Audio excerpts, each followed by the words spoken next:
Començat. Li he donat voltes a la pilota. La pilota està girant sobre el seu propi eix.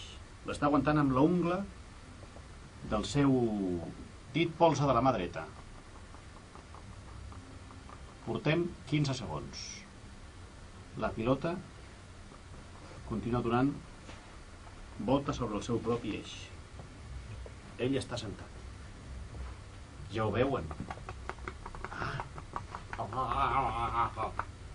Ja ho veuen? Estem disputant un rècord del món oficiós i jo vull sortir a la càmera, per tant, em posaré darrere. 30 segons. No, 30 segons no. Quan? Digue'm, Ignasi, digue'm. 48 segons. La pilota sembla que està a punt de parar, però no, continua. Ens escolta Pere Tomàs, jugador del Joventut de Badalona. Pere, què tal? Bona tarda.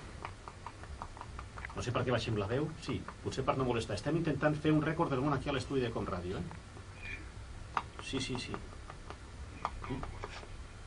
Un senyor, un jove, 29 anys, que li està donant voltes a una pilota de bàsquet oficial i la pilota està girant sobre el seu propi eix. La pilota l'està aguantant sobre el seu dit polze de la mà dreta. Tu fas això alguna vegada? Porta 1 minut 30 segons. Al minut 52 és rècord del món. Sembla que la pilota se li està a punt de caure. No, l'aguanta. Li va donant tocs. 1 minut. Ara mateix ja tens un rècord del món. Estem visquent un rècord del món a Com Ràdio.